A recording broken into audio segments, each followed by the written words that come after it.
अस्सलाम वालेकुम रहमतुल्लाहि व बरकातुहू। अगर आप कम वक्त में पास होने के ख्वाहिशमंद हैं तो खुशखबरी आपके लिए कि ये वीडियो आपके लिए ही है। जी हाँ, कम वक्त में पास होना चाहते हैं। देखिए, मैं बोल रहा हूँ पास होना चाहते हैं, मैं ये नहीं कह रहा कि आप फर्स्ट डिवीज़न, सेकंड डिवीज़न या फर्स्ट सेकंड थर्ड आएंगे। नहीं, कम वक्त में अगर आप पास होना चाहते हैं तो ये वीडियो आपके लिए है। आपने बहुत सारी वीडियोस देखी होंगी, मेरी रिक्वेस्ट पर ये वीडियो भी देख लें। अगर आपको कोई फ़ायदा ना हुआ तो इंशाअल्लाह आपका कोई नुकसान भी नहीं होगा। आपको एक जहद मिलेगी, एक समत मिलेगी, एक डायरेक्शन मिलेगी अपनी स्टडी मुकम्मल करने की।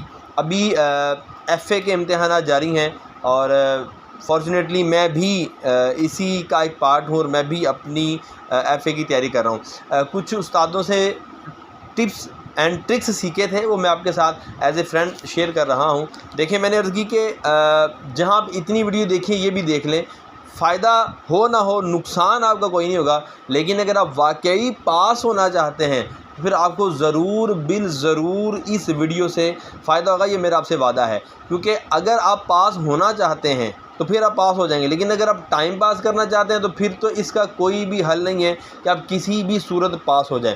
हम चाहते तो हैं हम पास हो जाएं, यानी हम कोई चीज़ हासिल तो करना चाहते हैं, मगर इसके इवज़ हम कुछ देना नहीं चाहते, गिव एंड टेक नहीं चाहते। तो आप कभी भी ये इतना सोचिएगा कि बग़ैर कुछ दिए आप कुछ हासिल कर लेंगे। अगर आपको कोई चीज़ फ्री मिल रही है तो फिर फ्री चीज़ कैसी होती है वो आप समझते हैं। और इम्तिहानात में कामयाबी एक अहम चीज़ होती है जो कि आपके कैरियर पर असरअंदाज होती है। तो आपसे अर्ज़ ये है कि इस वीडियो को थोड़ी तसल्ली से सुनिएगा, इंशाअल्लाह रहमान आपका फ़ायदा होगा। ये तमहीद मैं इसलिए बांध रहा हूँ कि कहीं ऐसा ना हो कि आप स्किप कर जाएँ और आने वाली इन्फॉर्मेशन से आप महरूम हो जाएँ।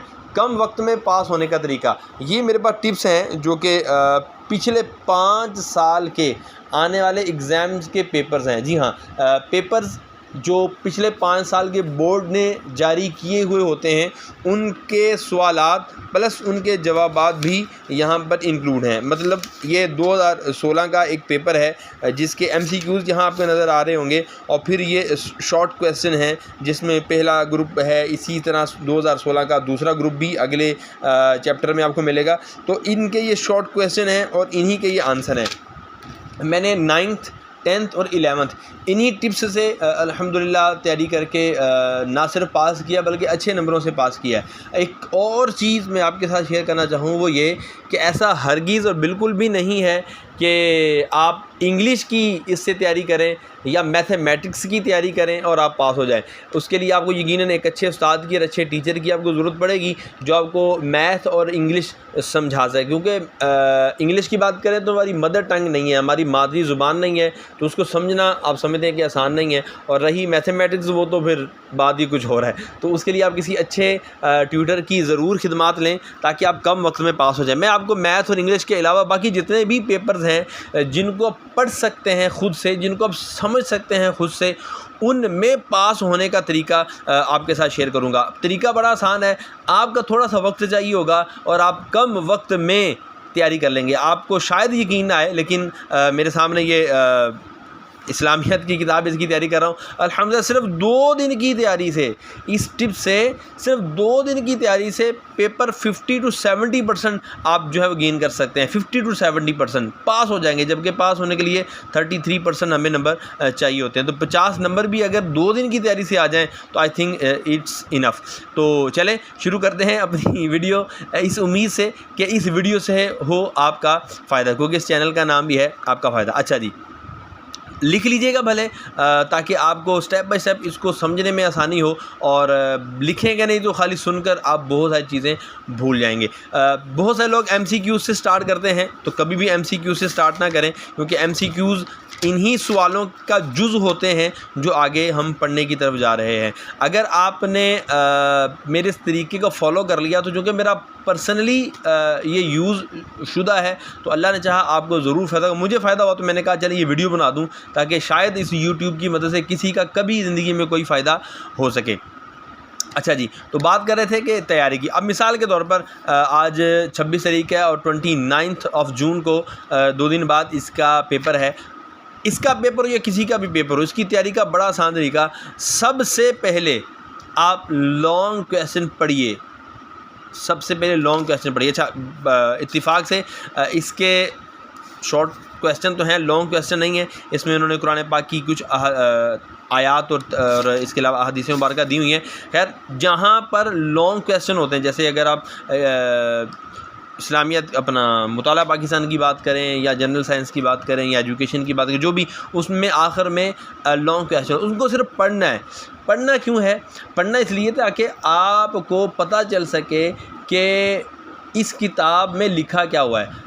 अगर आप जस्ट टिप्स से पढ़ रहे हैं, मैं उसकी बात कर रहा हूँ, किताब लिए बगैर। मैंने कोई किताब नहीं ख़रीदी 9वीं में, 10वीं में, 11वीं में, 12वीं में, मैंने कोई किताब नहीं ख़रीदी, सिर्फ टिप्स ही लिए हैं और टिप्स से समझने की कोशिश की है कि इस किताब में है क्या। तो लॉन्ग जो क्वेश्चंस हैं उसमें आपको कुछ ना कुछ आइडिया हो जाएगा कि इस किताब में किस किस मौजू पर टॉपिक्स हैं। अच्छा, उसका एक फ़ायदा ये होगा कि जब आप तमाम के तमाम लॉन्ग क्वेश्चन पढ़ लेंगे तो उन्हीं में से शॉर्ट क्वेश्चन और उन्हीं में से आपको MCQ जो है वो पढ़ने को मिल जाएंगे। अगर आपने लॉन्ग क्वेश्चन अच्छे अंदाज से पढ़ लिए तो आपके मोस्टली शॉर्ट क्वेश्चन भी हल हो जाएंगे और आपके मोस्टली MCQs भी उसी में हल हो जाएंगे। तो पहला काम लॉन्ग क्वेश्चन को पढ़ना है।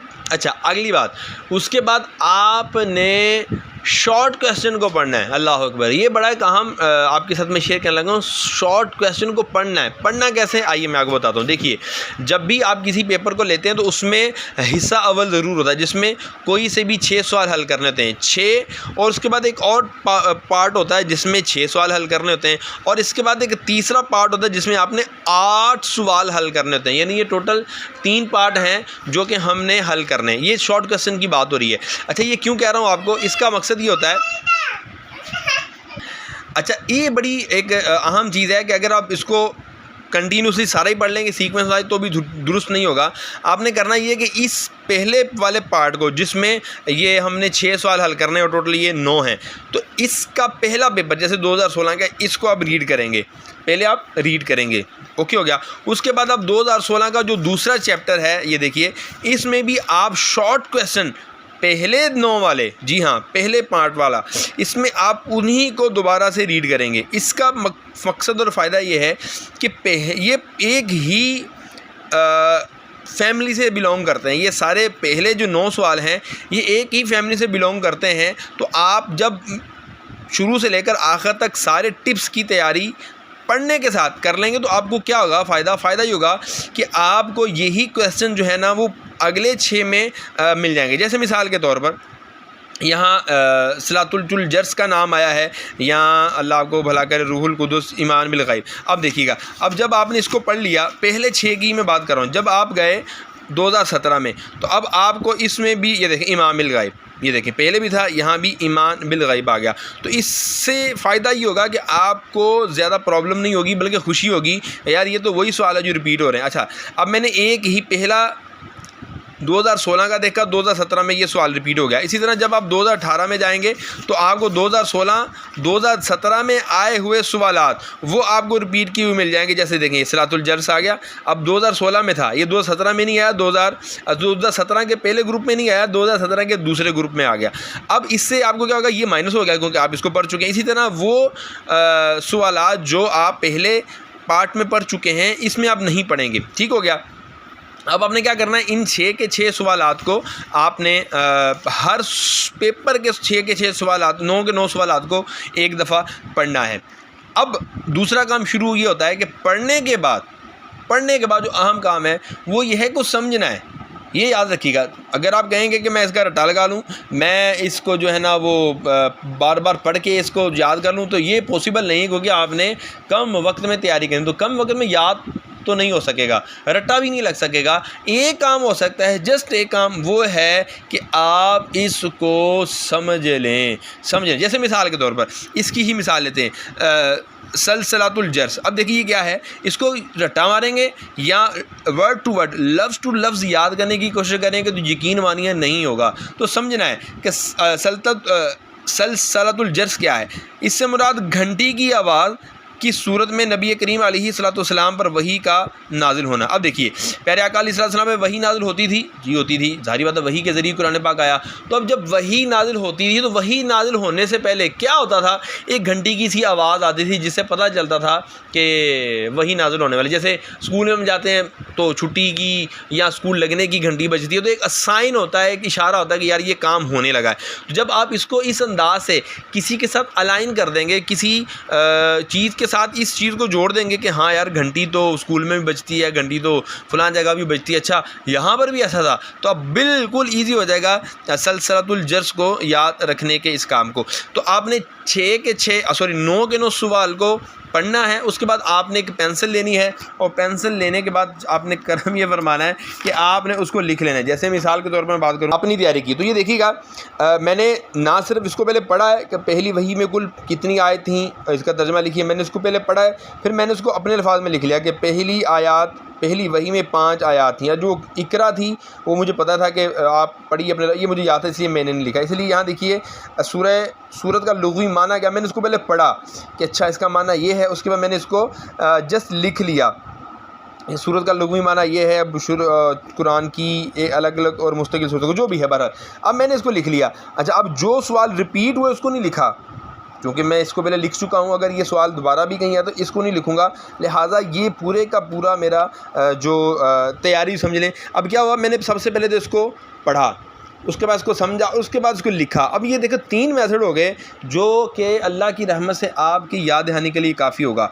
इसी तरह अगर आपने कोशिश कर ली, थोड़ी मेहनत कर ली, थोड़ा टाइम दे लिया, पूरा दिन देखो, फिर जब आपने कम वक्त का मतलब ये नहीं है कि एक दिन में आधा घंटा नहीं, अगर आपने जैसे अभी 2 दिन का पेपर है, अब 2 दिन रह गए पेपर में, तो फिर आप अगर मैंने पूरा महीना किताब नहीं पढ़ी, वल्लाह मैंने ये एक भी दिन इस किताब को नहीं पकड़ा, ये मैंने ख़रीदा है और मैंने इसको यूँ समझे कि कल ही पकड़ा है, कल और आज दूसरा दिन है।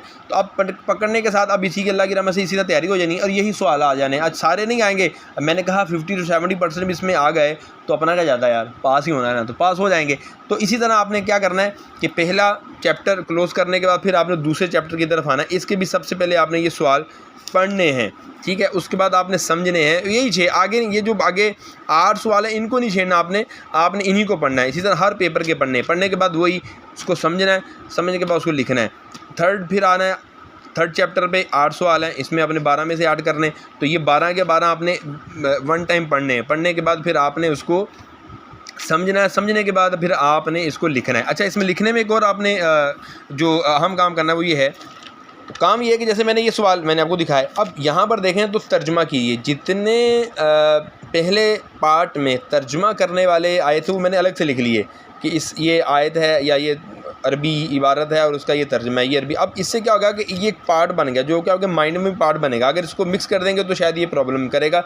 अलग से लिखने का मकसद ये होता है कि इससे आपको याद दहानी करने में फ़ायदा। जैसे मैं आपको एक मुताला पाकिस्तान का दिखाता हूँ, ये देखिए, अब जिनमें ईयर पूछा जाता है, साल पूछा जाता है या सन पूछा जाता है, तो अब उसको मैंने अलग से यहाँ मेंशन कर दिया ताकि अच्छा फिर मेंशन करने के साथ साथ मुझे पता चलेगा कि यार इन्हीं में से जो आए हैं पास्ट पेपर्स में तो यही हैं वो चीज़ें, तो मैंने इनको अलग कर लिया ताकि उनके साथ मिक्सअप ना हो। तो इनको याद करने का एक और तरीका ये है, जैसे आप देखें मैंने यहाँ अलग किया, अलग करने के बाद देखें यहाँ सीक्वेंस नहीं है, 1960 के बाद 1939 आ गया, 1960 के बाद तो 61, 62, 63 आएगा ना, तो यहाँ पर भी कन्फ्यूजन हो सकता है। तो मैंने फिर क्या किया, इनको फिर सीक्वेंस में ले लिया, 1857 का 1906, 1906 के बाद 1930, 1930 के बाद 1939, तो इसको मैं तरतीब से ले लिया ताकि इसकी सीक्वेंस मुझे याद रहे कि कौन सा काम कब हुआ था। तो ये भी याद करने का मेथड है जो मैंने आपके साथ शेयर किया। तो हमारी बात चल रही थी कि पहला, दूसरा, तीसरा जब हम इस तरह कर लेते हैं तो उसके बाद हमारा आखिरी जो काम बचता है वो है जनाब आपके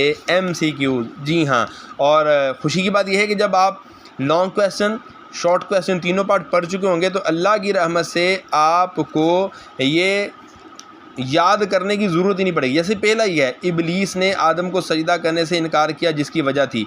अब आपको ये कैसे याद हुआ, आइए मैं आपको दिखाता हूँ। ये देखिए जी, ये सवाल पेपर नंबर 2017 का है। ये देखें कि इबलीस ने हज़रत आदम को सजदा करने से इनकार क्यों किया। जब आपने ये सवाल पढ़ लिया, समझ लिया और समझने के बाद आपने उसको लिख लिया तो यहाँ लिखा हुआ है कि तकब्बुर की वजह से सजदा करने से इनकार किया। तो अब मुझे बताइए कि इस MCQs को याद करने की ज़रूरत पड़ेगी? बिल्कुल भी नहीं पड़ेगी। अच्छा, अब अगर आप कोई ऐसा सवाल इसमें आता है जो आपने इसमें पढ़ा ही नहीं, तो इसका भी बड़ा आसान, बहुत यूनिक तरीका मैं आपके साथ शेयर करने लगा हूँ। अगर आपने इसको भी समझ लिया तो वेल एंड गुड हो जाएगा। वो तरीका क्या है? तरीका देखिएगा जी, ये MCQs को याद करने का तरीका कि अब ये मैंने मुताला पाकिस्तान की तैयारी कर रहा था, तो ये उसका है, अल्लाह आपको नेकी दे। तो उसमें देखिएगा ये सवाल है कि बाउंड्री कमीशन का सरबराह कौन था। अब इसमें 4 ऑप्शन होते हैं, जैसे कि यहाँ 4 ऑप्शन है। तो आपने करना कि क्या है कि जस्ट आपने जो ओरिजिनल और दुरुस्त जवाब है वही यहाँ मेंशन कर देना है। ये देखिएगा, बाउंड्री कमीशन का सरबराह कौन था? रेड कलफ। अच्छा, क्यों लिखा? इसलिए कि गलत जवाबों को देखना ही नहीं है। जी हाँ, ये याद रखिए, बंदा कंफ्यूज उस वक्त होता है जब उसके पास 3, 4, 5 ऑप्शन मौजूद हों। अब चूँकि ये ऑप्शन हमारे पास सामने होती है इसलिए हम कंफ्यूज हो। जब हमारे पास ऑप्शन ही एक हो तो अल्लाह की रहमत से इस सवाल का जवाब इससे कनेक्ट कर जाएगा और हमें जवाब देने में आसानी होगी। तो आपने तकलीफ़ थोड़ी सी ये करनी है कि आपने सवाल लिखना है, पूरा लिख लें तो मर्ज़ी आपकी, यहाँ जितना आपको समझ उतना लिख लें, उसके साथ उसका जवाब लिखना है। सवाल जवाब, सवाल जवाब, सवाल जवाब, सवाल जवाब। इस तरह करके आप अपने पूरे के पूरे MCQs जो हैं उनकी यहाँ पर कॉपी पेस्ट कर लें।